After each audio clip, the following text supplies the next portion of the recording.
how many of you were able to see the eclipse yesterday with the right glasses or whatever. It was pretty cool, wasn't it? Just a little, when we looked at it, it was just kind of a little fingernail size of the sun. It is amazing. I don't know how many years go by. The last time we saw that, my wife and I were in the Grand Canyon, and we were coming out on the south side, and it was a blue sky, clear day, and it was just the oddest thing that, you know, suddenly you just felt it getting darker and darker and darker, and but we carried our little glasses with us, and so my wife gave me a test, and I passed it. She asked me, "Do you remember where we were the last time this happened?" And I got it right. We're looking at this idea of synoptics, Matthew, Mark, and Luke, where they share so much. And we're going to look at this in two ways tonight. First, we're going to look at it internally. In other words, we're going to see, I'll show you what it looks like by one of the gospel writers himself. Then we'll, in the midst of that, we'll do not a game, a little fun thing to illustrate something very important about the disciples in relation to the teachings of Jesus. And this is the major question. With all these teachings of Jesus, where did they come from? And are they accurately remembered? Some will say 90% of the sayings of Jesus, Jesus never said. That the origin of it is from the church. They're creating stories, you know, to encourage people, but Jesus actually didn't say them. And well then, you know, what's really the authority of it if, you know, Jesus isn't doing the miracles or saying a lot that's attributed to him? And so I want to do a little, it's kind of a participatory object lesson tonight to kind of illustrate this. But that's the big question that's lying at the bottom of this. Now, we aren't approaching it as skeptics. There's so many reasons in the gospel to be confident that the words that are attributed to Jesus are reliable to him. And so we're not approaching this study as trying to convince people that Jesus actually said these things. That's where it is a lot of places in university and seminary that then gets brought down to churches.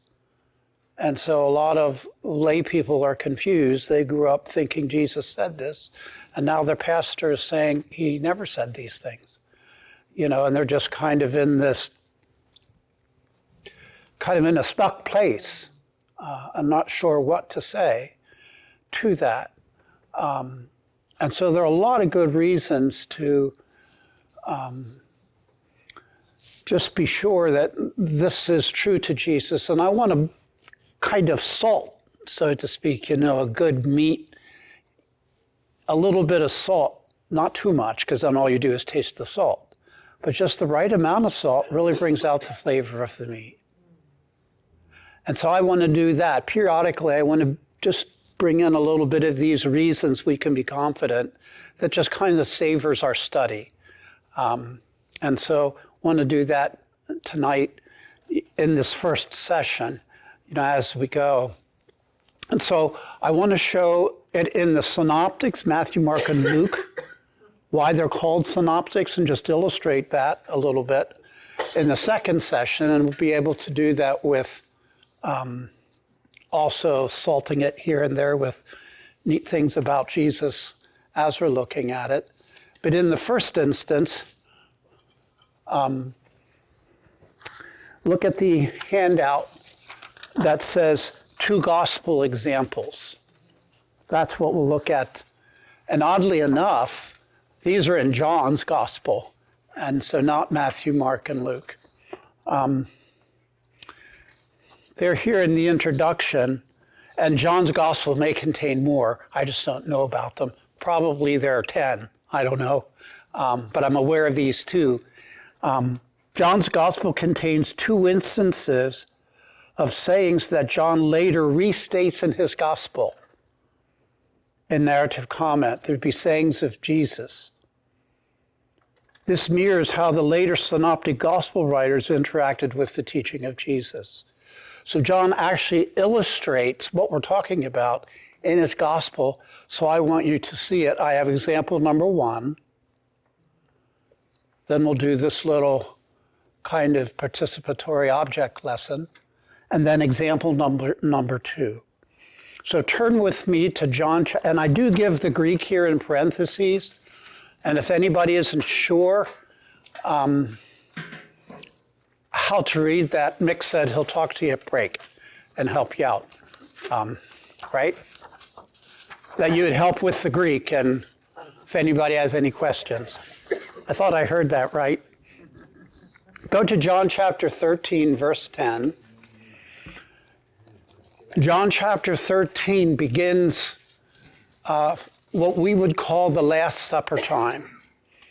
In Matthew, Mark, and Luke, it's a fairly short passage, but in John's Gospels, chapters 13 through 17 are the Seder meal. That would be the Jewish Passover. And it's quite long when it's observed, can be 3 hours, 4 hours long. So there can be a lot of teaching that's given, where in the Gospels, not in Matthew, Mark, and Luke, it's just 10 verses, and so you could almost think this is just a very short meal and it's not very lengthy, but it is quite a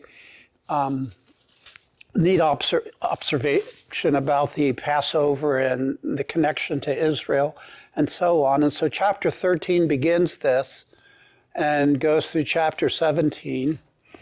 And in chapter 13, of course, this is the context where Jesus will wash the disciples' feet.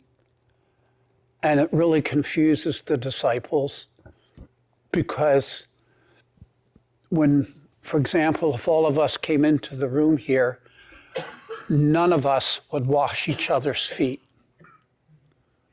And if there's a host, say Mickey is the host, he wouldn't wash. Our feet would need to be washed, but none of us would do it. It would be one of the servants in the house. So if we're just in a house, there would be servants about. Servants wash the feet of all the guests and presumably, the members of the family in a gathering. And so you can imagine just, and Jesus now, his public ministry is over. This is the Last Supper. Judas is going to leave. He's going to betray him in the garden. He'll have that nighttime trial, and the next morning, he'll be on a cross for our sins.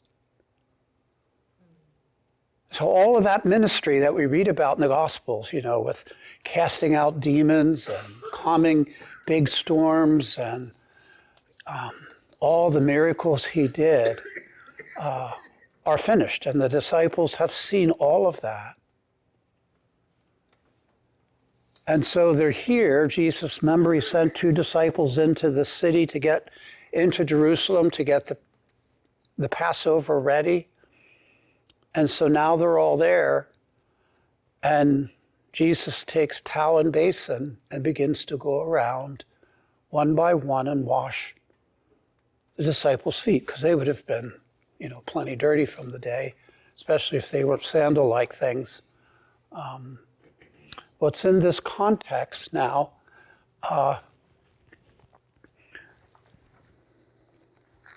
in chapter 13, verse 10, you could see the header there for chapter 13, at least as my Bible has it, Jesus washes his disciples' feet. And then what immediately starts here, remember he came to Simon Peter, and Peter said, "No, Lord." And he speaks really, really emphatically that in the Greek it's extremely emphatic. You couldn't say it any more emphatically. He says, Jesus, you will never wash my feet ever, is the literal reading. I mean, you really couldn't get any more dramatic. And in other words, you ain't touching my feet. Not because he didn't like Jesus, but Jesus is Lord, at least Master. And as far as Peter and the disciples are concerned, he's the Christ. Well, they know that, and Jesus affirmed that. That's king.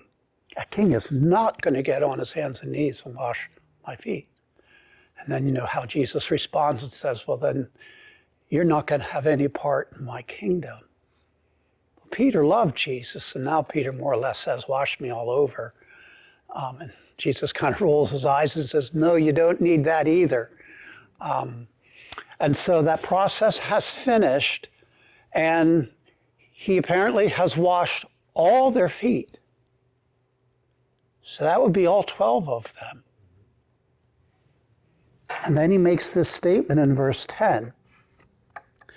Jesus answered, a person who has had a bath needs only to wash his feet. Now there's some cultural things going on in there that we don't. A bath was needed for the Day of Atonement. That's in the fall. This is Passover. Passover meets during our Easter weekend, so it would have just been, a week ago. And so the whole body washing isn't necessary. That was needed for Yom Kippur, which is in September, October. So it says, a person who has had a bath needs only his feet, to wash his feet. His whole body is clean. And you are clean, though not every one of you.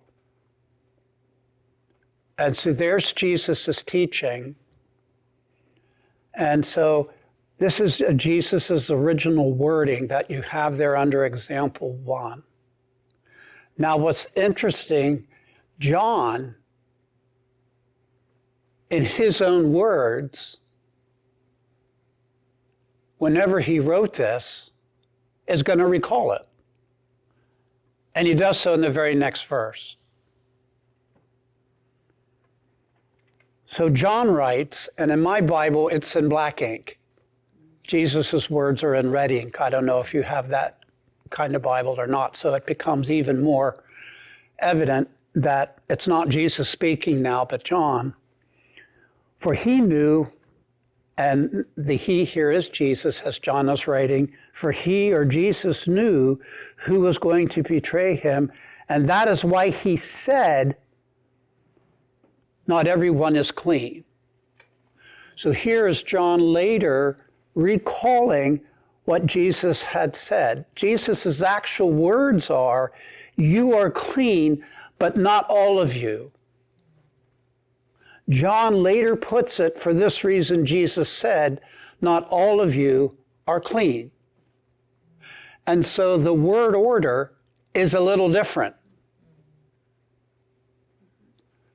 But do you feel as if John has misrepresented Jesus, or he has represented Jesus precisely in what Jesus said? And so he's just changed the word ordering a little bit, but the meaning is exactly the same. So John is responsible for changing the word order a little. Jesus said, not every one of you, and you are clean, though not every one of you. John says, this is why Jesus said, not every one of you was clean. He just kind of rephrased it. Maybe just shortened it a little bit. That's the synoptic issue, where what we have is the historical Jesus, in the flesh, like any one of you would be physically here, said something. And then a week later, another one of us who were here repeats what you said.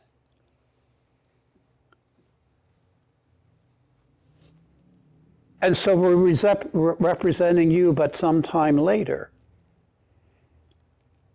Now, whether we get it very right or not is a different issue, and we want to talk about that kind of thing. With that gap in time, do we kind of forget what was said? And so I want to do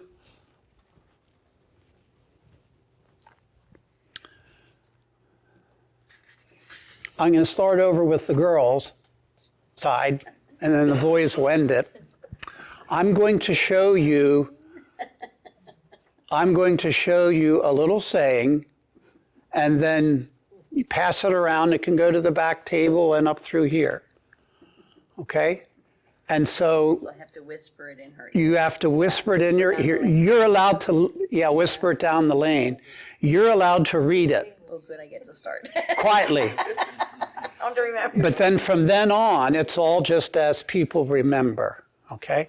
Now, can I read it and whisper it, or must I remember to whisper it in her ear? You must remember to whisper it. So you get to read it to start with. Right. Oh, my goodness.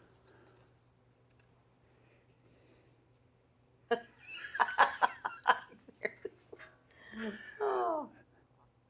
It's not good when the very first person is laughing.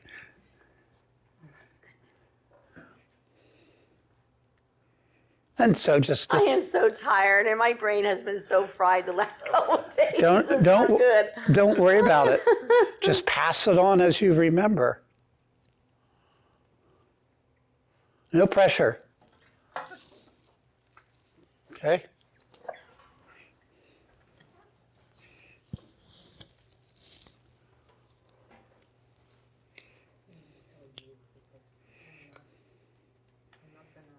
Yeah, if you say it in Spanish, we're all in trouble. Yeah. Well, not all of us. That back table will do well.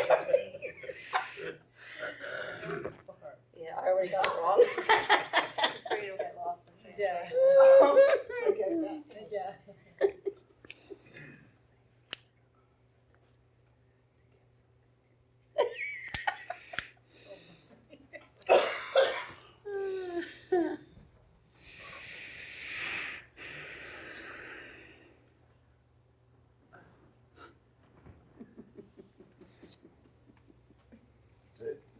That's it. I think I forgot something. You're giving the abridged version, huh? I did. I shortened it like John.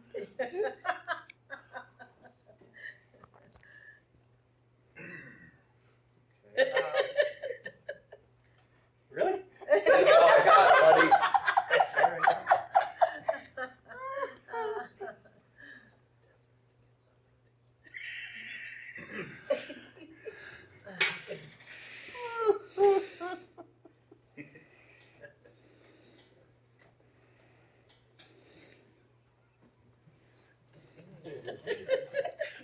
And now you Got longer.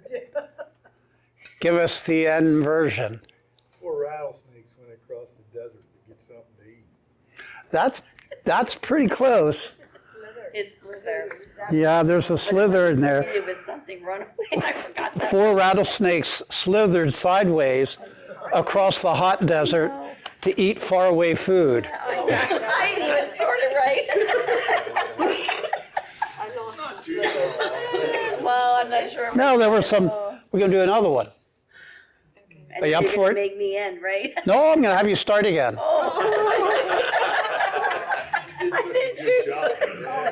A lot of pressure this time. No, I just not to worry. Okay. Oh.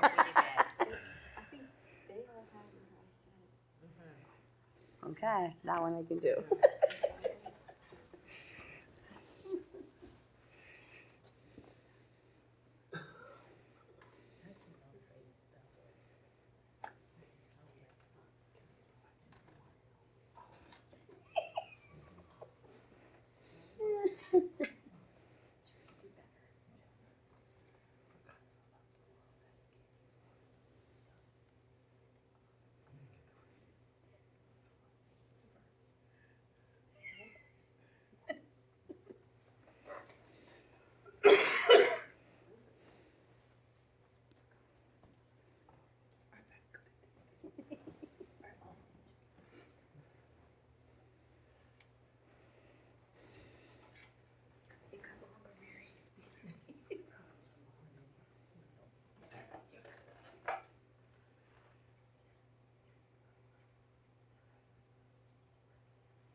lost in translation.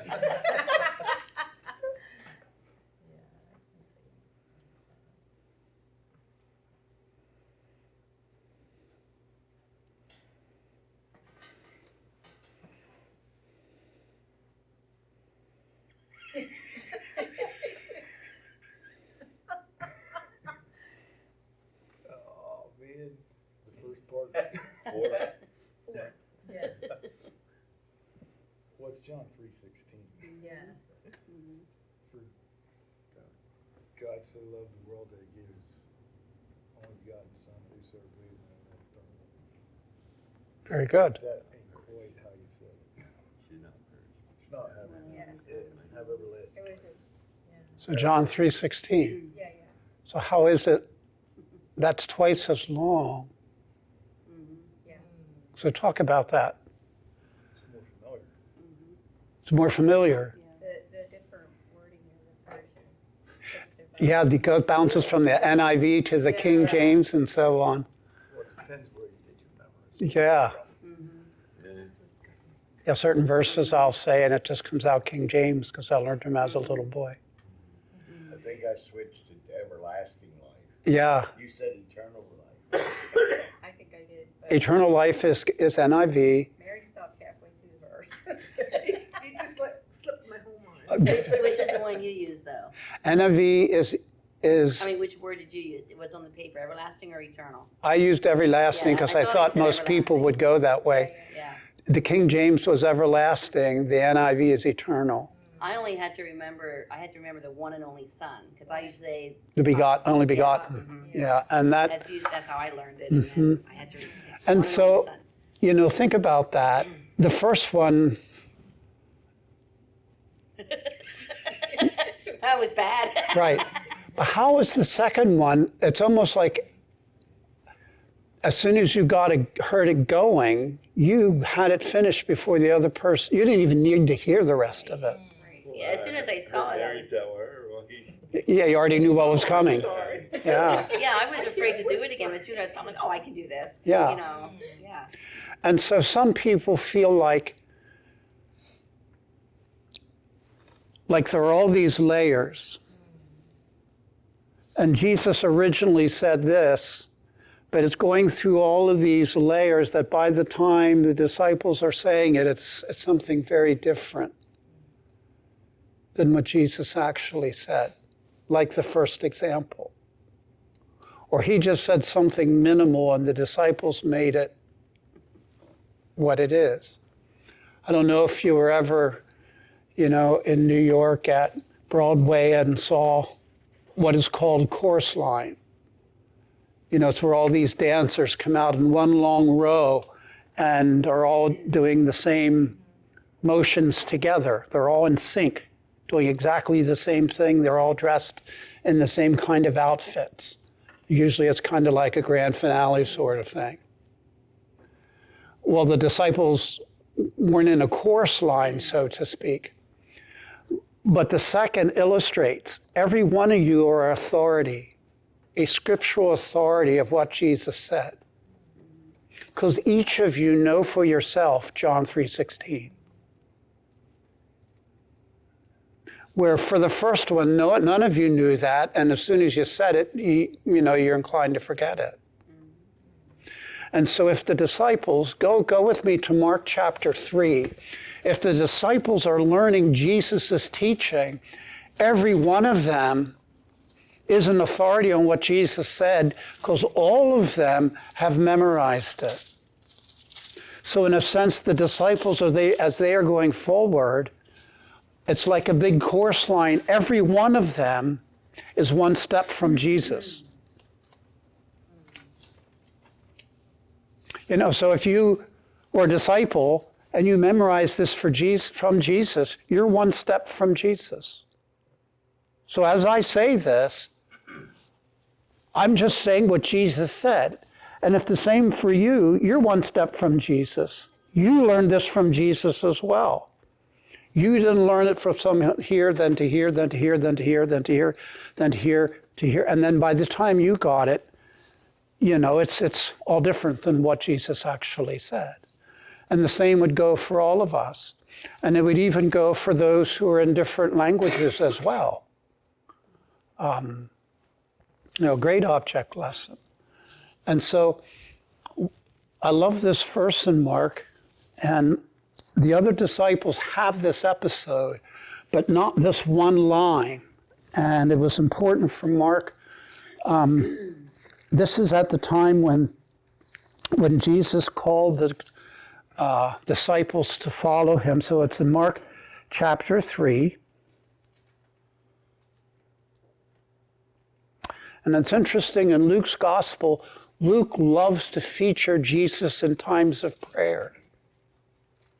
So when Jesus called the disciples in Luke's account, we're told that Jesus spent a whole night praying. And in the morning, he called the 12. Because there were a lot of people that he could have called. Remember, he sent out the 70? So there are a lot more people following him. So he spent a night in prayer asking the Father, whom? It's interesting, before he asked the disciples, whom do people say that I am? We're told he spent a time in prayer. Because what was going to happen, whether he knew or he learned from the Lord, is that this is the time now that he is going to be identified as the Christ. And so it's going to be different than it was before. Because what it'll mean is when he's identified as the Christ, this is the first time he's now going to start talking about the fact is he came to die. He never talked about himself as the Christ, so that's going to be new. When Peter says, you're the Christ, Jesus says, I am, but don't tell anybody. And then the very next thing he's going to say, at that moment onward, and we get the first passion saying of Jesus. Remember, then Peter says, he rebuked him, kind of thing. Well, we're told in Luke's gospel that Jesus spent time in prayer before that occasion, because it's all going to be different now. It's interesting that before Jesus' transfiguration in Luke's gospel, we're told he spent time in prayer. It can be a time of revelation. And so it's interesting that at this time, and according to Luke, Jesus spent a whole night praying. And he calls the 12, but look why he calls the 12. The one, all the Gospels mention, but the other only Mark mentions. Doesn't mean it's not true for all the other Gospels, but they're not recording it. This is something that only Mark records. So in verse 13 of Mark chapter 3, Jesus went up on a mountainside and called to him those he wanted, and they came to him. And he appointed the 12, designating them as apostles. The word apostle isn't just a synonym, meaning, it doesn't just mean the same thing as disciple. What the word apostle means is literally, I could start with you again, but I would give you a message. And as an apostle, as a sent one, what you're to do is you're to go and you're to tell everybody the message I gave you. And so the disciples are called apostles because the verb means to send. But it's to send with a message. Not just, I'm going to send you to the grocery store and buy some milk kind of thing. But they're to deliver a message. So apostles are ones who are sent out with a whole story to tell of Jesus' life. And the message will be his earthly ministry. It'll be all the miracles. It'll be, of course, and as almost a climax, his death and resurrection. So we're told these 12 are going to be those sent ones. And so they're named as Matthew and Luke also named them,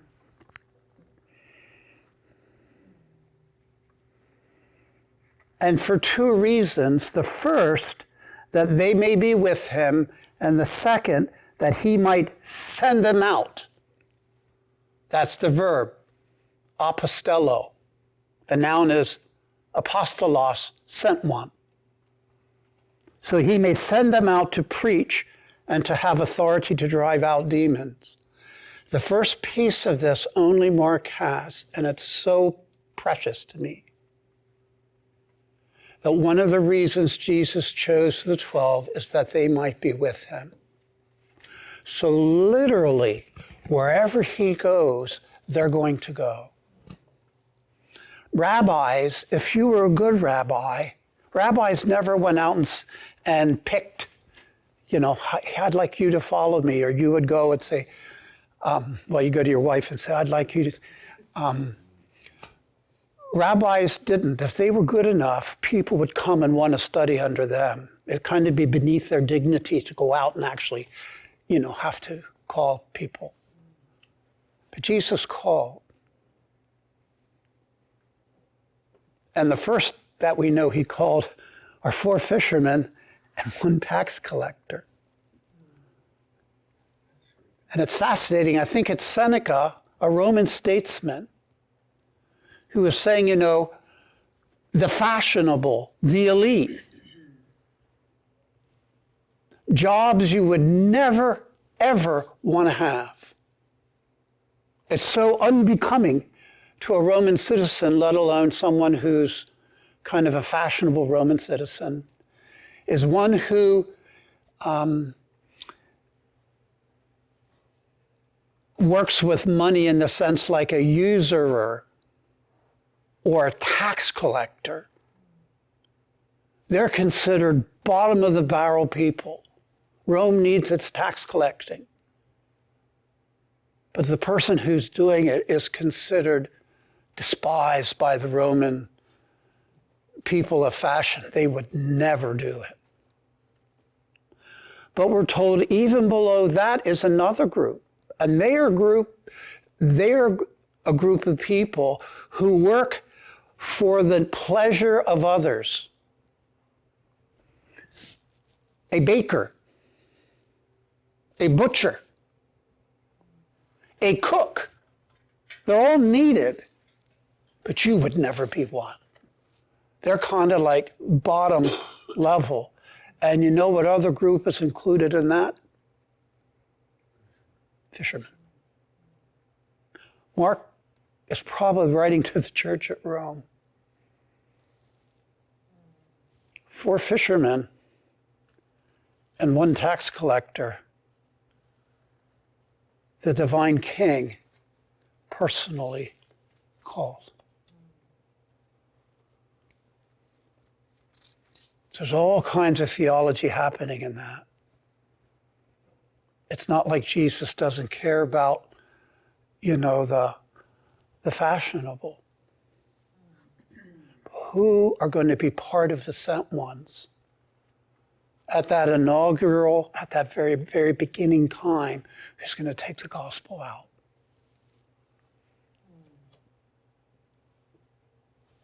It's going to include 4 fishermen. And of those 4 fishermen, one is probably going to be the best known Christian of the first century, Peter. For us, we would say Paul, but maybe because he wrote a lot and we have the book of Acts. But just as far as, if there were some kind of magazine, who's the most well-known Christian, probably Peter was more than Paul, though Paul would be right up there. And so it's very important that one of the dear things here of the King of Kings is he wanted these people to be with him. In that physical presence, think how much they learned from Jesus. Memorizing being so important, think how much he taught them and would tell them, remember this, remember this, remember this. So by the time he sent them out 2 by 2, they probably had stories that they had long learned, miracle stories and so on. As they go out, they would tell. Jesus, as a teacher, helped them to learn it. With their good memory powers, they learned it really, really well, to the point that one disciple could, if these are you're the 12 disciples, one would start it here, and it would go around, and by the end, it's word for word the same. And so you have a whole chorus line. Each one of you would be independent witness of the sayings of Jesus. Not some long line going this way that you're passing it. And when it gets to the end person, we've got something that's kind of half diluted by that point. And so as we think of the teachings of Jesus, even in the Synoptic Gospels, as this was all at first given orally, each person is an authority. And imagine then if one of the apostles was getting it wrong, what are the other ones going to do?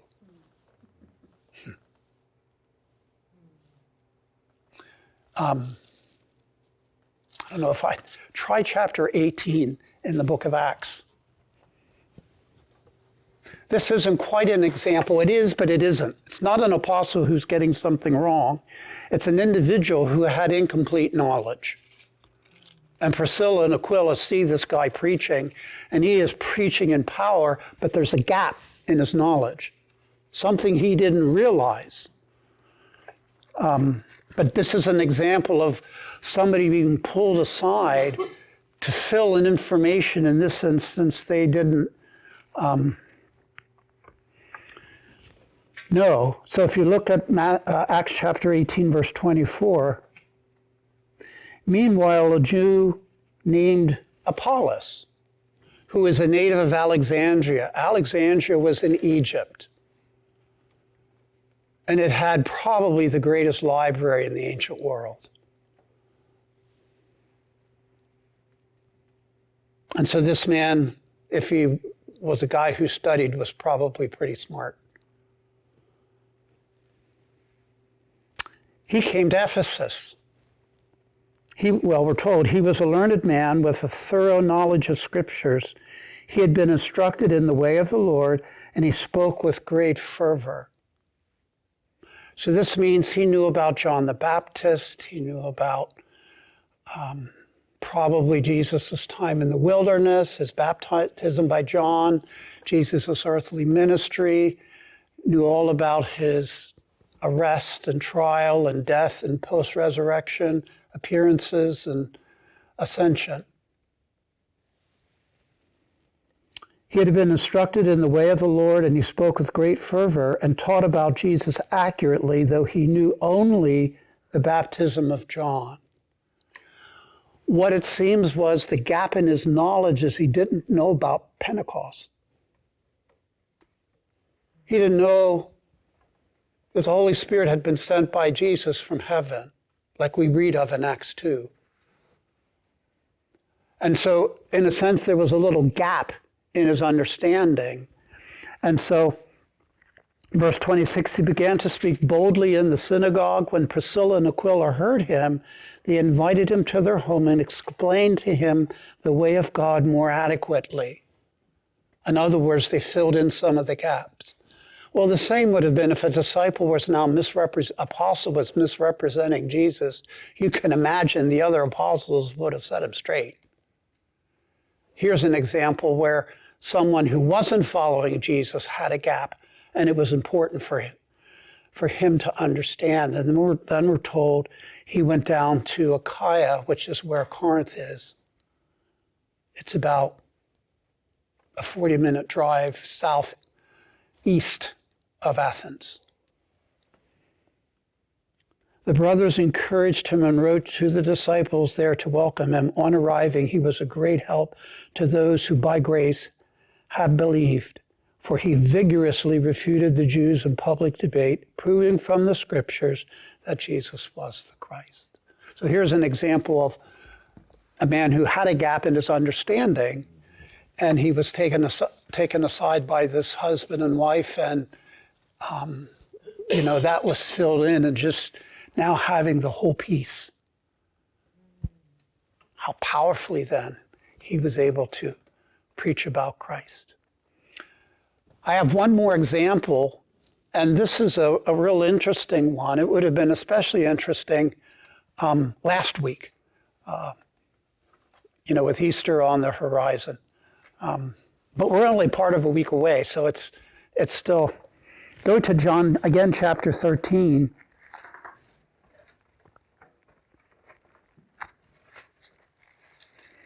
And we're about in the same context, because Jesus had just said, not all of you.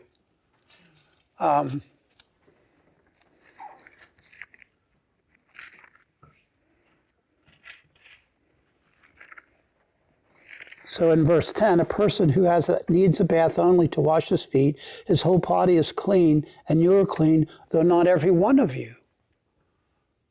They all had the washing by Jesus. They all had the foot washing. And yet Jesus says, not all of you are clean. That would have been a little haunting. Who is it? Why are we not clean? And so go down to verse 25. This is during the same time. In that day, and you're, I think, probably mostly familiar, if this table's legs could be trimmed down to about here with adequate base. That's about as high as their tables were. And then people would recline on the floor and then lean on the table. So remember the woman in, I think it's Luke 7, who had a woman with a sinful past and comes in. Jesus is actually meeting at a Pharisee's house, and she comes up behind Jesus, and she weeps and weeps and covers his feet with tears. And then she cleans the wetness off his feet with her hair. And Jesus praises this woman and censures the Pharisee, because it was always the responsibility of the host to ensure that the feet of the guests are washed. And the Pharisee didn't wash Jesus' feet. It was insult. But this woman washes with her tears, expressing her love for Jesus. Well, they would have all been in that position right now. And so, could be, we're all familiar with, I don't know when it was painted. Remember the Last Supper picture, and the disciple Jesus, and they're all sitting up in chairs. It wouldn't have been like that. It would have been like taking these two tables and lowering it to about 8 inches off the ground. And so they're all reclining. And so think of this. The reason I say this, it's significant to this episode. In John chapter 13, verse 25, we'll go a little earlier. Go up to verse 21. Jesus had been giving some teaching, but then he says, kind of changes the direction of his teaching a little bit. And he says in verse 21, after he had said this, Jesus was troubled in spirit and testified. So he says out loud, I tell you the truth, one of you is going to betray me. Hence, not all of you are clean. Now, it would have been considered a great social betrayal. When you share a meal together, to eat a meal together in antiquity meant everybody at the meal were friends. You had a friendship, an intimacy, and a unity. If you ate a meal together, you would not betray. And so this was stunning in ways we can't comprehend. Someone was going to violate that. The intimacy, the unity, and that close friendship. And in those days, friendships were a lot, how would I put it? We have deep friends. How many friends would you say, look, here's my credit card, use it whenever you need it? I don't need to know about it. I know you're not going to use it just to buy a McDonald's. But if you're ever in a tight situation and you need money, just use it. That's that kind of friendship. So remember Jesus' story of God says, hey, I'd eat bread. It's in the middle of the night.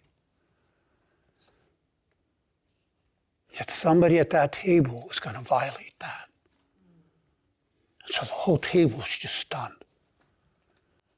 And they all wonder, well, he washed my feet. Could it be me? They wouldn't know how, but so at verse 22, his disciples stared at one another. They just couldn't even speak. It's like they all looked at one another at a loss to know which of them he meant. One of them, the disciple whom Jesus loved, which is a reference to John, was reclining next to Jesus. So get the word reclining. The table's low, so everybody is stretched out on the floor. So the person stretched out right next to Jesus, or right next to John, is Jesus. So instead of sitting beside him on chairs, he's reclining on the floor, and Jesus is the one next to him. So in verse 24, Simon Peter motioned to this disciple and said, ask him which one he means. So Peter wasn't close to John, but it's like, hey, ask him. Who's he talking about? Why didn't he ask? Because he was too far away. Okay. And he didn't know. Okay. I don't know if he, I'm not sure, I can't answer for sure. But the disciple whom Jesus loved, maybe there was some in or something that if he's going to tell anybody, maybe he'll tell this guy.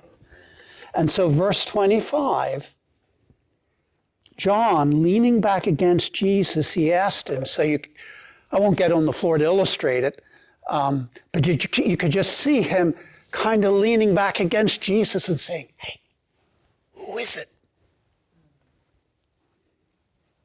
So all he says to Jesus is, who is it? Lord, who is it? In the context, everybody knows. Now go to chapter 21, where probably weeks away from this episode, Jesus was tried, hung on a cross, raised from the dead, announced during the post-resurrection appearances, which went on for about 40 days. So we're sometime beyond this. And this is after Jesus reinstates Jesus. Remember Jesus asked Peter, Peter, do you love me? And asked him 3 times, and Peter's response.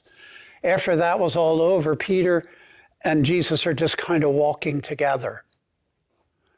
And Jesus tells Peter how he's going to die. And so in verse 18, ironically, he's going to die. The way he's going to die is will cause him to be so afraid and to betray Jesus. He was terrified.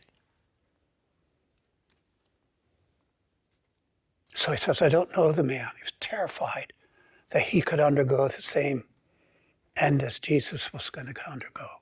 Because the Jews had been crying out, crucify him. So he finds out from Jesus that you're going to die in the same way. So verse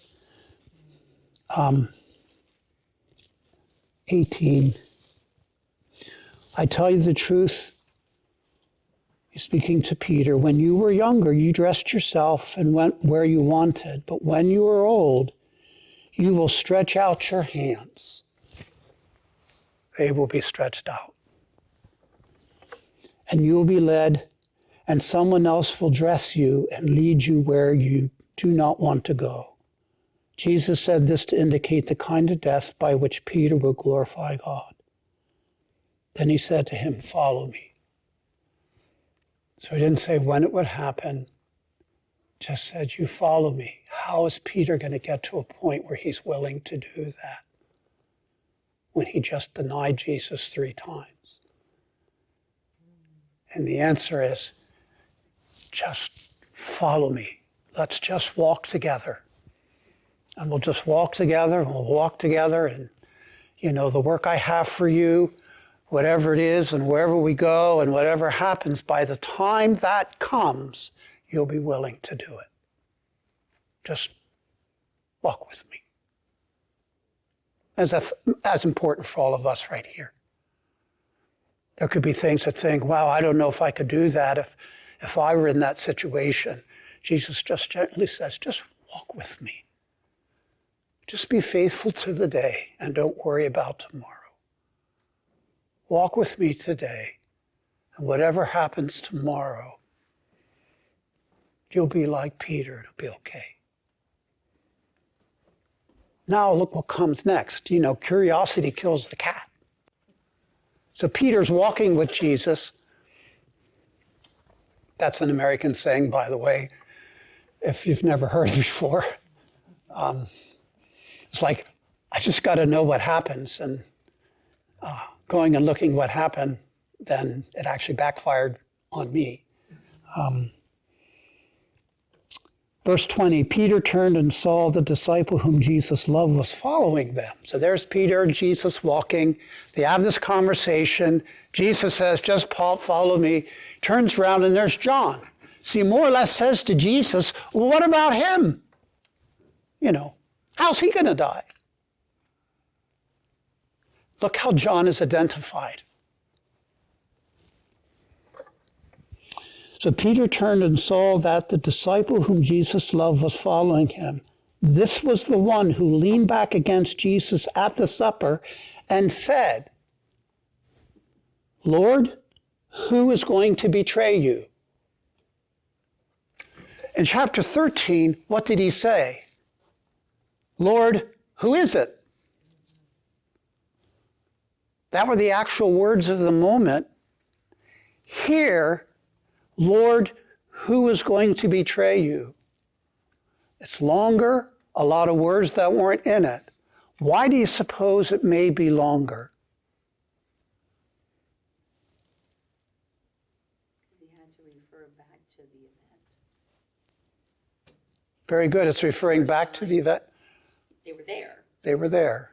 That's when it was happening. He's talking about the event. It happened, now he's referring back to that. Very good. If, in this instance, this is the disciple who said, Lord, who is it? The reader may say, well, what is the it? Right. I don't know what he's talking about. And so all John did is fill in the it. In the context where Jesus just said, everybody knows. That's chapter 13, but now all these chapters away to chapter 21, John just fills in, Lord, who? And so he says, at the supper and said, Lord, who is going to betray you? The who is going to betray you is the it.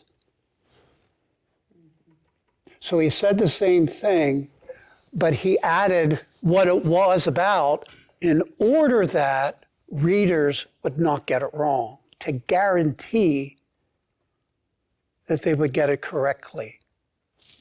So sometimes words are added to ensure the reader gets it correct.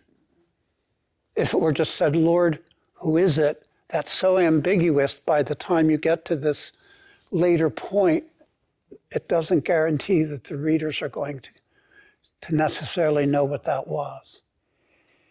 And bear in mind with scrolls, it could take a little while to have to roll back to almost the middle of the scroll. Where for our Bibles, just a couple turning of pages, we've got it. And so the it is the betrayal. Who is going to betray you? That's an example of what the synoptic issue is about. That there are times to guarantee correct understanding, words may be added, or arranged in a different kind of way to their readers to make sure they understand what Jesus is saying. It appears that Matthew wrote his gospel to Antioch, which was the capital of Syria. So I have a map here. So if you go straight up the coast from Jerusalem, way up to the top is Antioch, was right along the coast. A little further, and it's all land now when you're in Turkey. If you get to Turkey then and you go way across to the Aegean, it was a seaside, most important city in Western Asia Minor, Ephesus. And it appears that John wrote his gospel for the church at Ephesus. If you start to go around the Aegean at the top, you come to Macedonia, and there's a city up there called Philippi. It's very interesting. With different references in the book of Acts, it's possible that Luke was writing his church for the Philippians. And then if you continue across Macedonia, go across the Adriatic Sea, you come to Italy. And not far from where you would land is Rome. And Mark wrote his gospel for the Romans, so it's possible that you have Antioch, Ephesus, Philippi, and Rome. Well, you can't just say things the same way.